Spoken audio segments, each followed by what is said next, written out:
আসসালামু আলাইকুম বন্ধুরা, সবাই কেমন আছেন? আশা করি সবাই ভালো আছেন।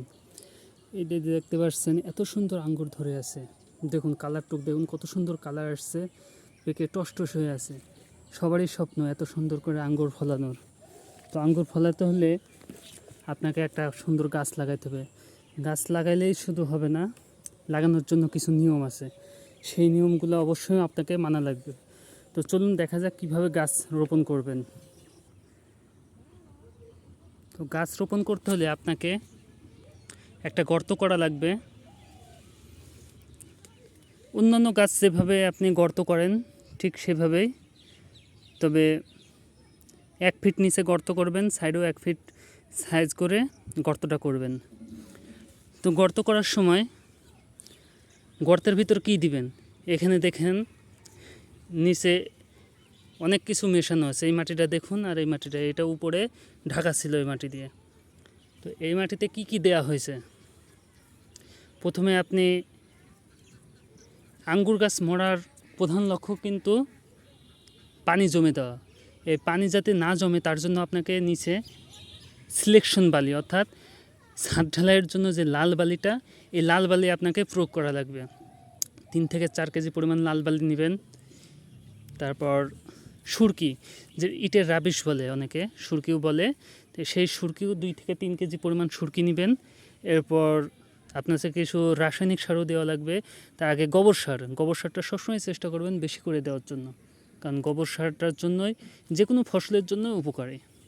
গোবর সার 4 থেকে 5 কেজি গোবর সার নেবেন, এবং এর ভিতরে 1 মুঠো পরিমাণ পটাশ, 1 মুঠো টিএসপি, 1 মুঠো বোরন, 1 মুঠো রিজেন্টা, যেটা উই পোকা মারার জন্য, এগুলো প্রয়োগ করবেন। সবগুলা জিনিস একবারে এখানে দিয়ে সুন্দর করে, আমার নিচে দেখুন মিক্সড করা আছে, গর্তটা করে সুন্দর করে মিক্সড করে এই গর্তটা ভরাট করে রাখবেন। এবং উপরে এই যে সাধারণ যেখানে গাছ লাগাবেন যে মাটিটা, এই মাটিটা দিয়ে উপরে এভাবে ঢেকে রাখবেন। 1 সপ্তাহ পরিমাণ এইভাবে মাটিটা ঢেকে রাখা লাগবে। 1 সপ্তাহ ঢেকে রাখার পরে মাটিটা নিচে দেখবেন পচে গেছে এবং সুন্দর মনে মিক্সড হয়ে গেছে। তারপর আপনি গাছটা রোপণ করবেন। এখন মাটিও প্রস্তুত হয়ে গেল, সব কিছু হলো, গাছটা কীভাবে রোপণ করবেন। তো চলুন দেখা যাক। আমি আজকে একটা গাছ রোপণ করে দেখাবো। বর্তমানে সোনার হরিণ খ্যাত ভ্যালেস, এই যে দেখছেন ভ্যালেস, এই ভ্যালেস গাছটি আজকে লাগাবো।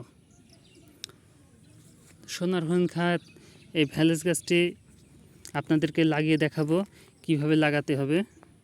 তো চলুন শুরু করা যাক। প্যাকেট থেকে খুলে নিই আগে গাছটি। আমার আগেই মাটিটা প্রস্তুত করা ছিল। তো মাটি কীভাবে প্রস্তুত করবেন সবাইকে তো আমি বলেছি। এখন গাছটি রোপণ করব।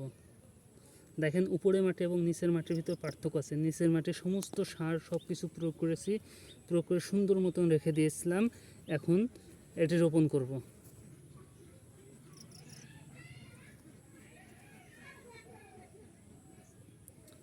গাছটা আলতোভাবে বসিয়ে দিলাম, যাতে দেখবেন, লক্ষ্য করবেন যেন এই গাছে মাটিটা না ভেঙে যায়। আপনি পলি খোলার সময় মাটিটা ভেঙে শিকড় নড়ে গেল বা গাছের গোড়া নড়ে গেল, সেক্ষেত্রে আপনার ক্ষতির হওয়ার সম্ভাবনাটা বেশি আছে। খুব সাবধানতার সাথে আপনি গাছটি এভাবে রোপণ করে দিবেন। এই যে দেখুন,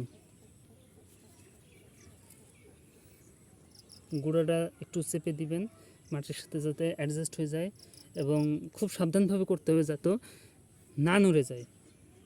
এখন জিনিসটা আমার লাগানো হয়ে গেছে।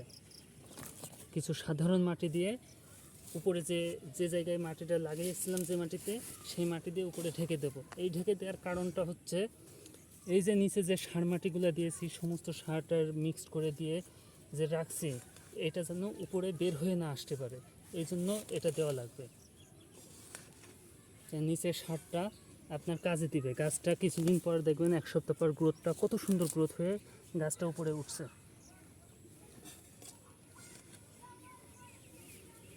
অনেকের প্রশ্ন ছিল কিভাবে গাছ লাগাবো, আঙ্গুর গাছ লাগানোর জন্য কীভাবে মাটি প্রস্তুত করব, কি করব, অনেকের মনে অনেক কোনো ডাউট থাকতে পারে। তো আজকে সবার ক্লিয়ার করে দিলাম কিভাবে আপনি গাছটা লাগাবেন এবং লাগানোর পরিচর্যাটা পরবর্তী ভিডিওতে আপনারা দেখবেন কীভাবে পরিচর্যা করবেন, কি করবেন, কখন কি করবেন, ডিটেলস সব কিছু আপনাদেরকে জানাবো। তো এগুলো সব কিছু জানতে হলে আপনাকে অবশ্যই কন্টিনিউ ভিডিওগুলো দেখা লাগবে এবং সাবস্ক্রাইব করে ফলো করে আমার পাশে থাকবেন এবং আপনারাও উপকৃত হতেবেন।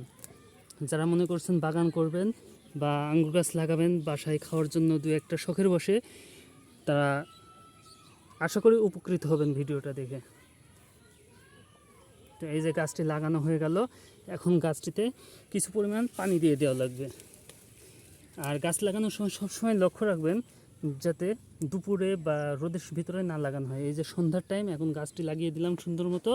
এখন গাছটি লাগানোর পরে এবং পানি দিয়ে দেবো, সারা রাতের ভিতর গাছটি সুন্দর সতেজ হয়ে যাবে। সবাই ভালো থাকবেন, সুস্থ থাকবেন। ধন্যবাদ। আসসালামু আলাইকুম।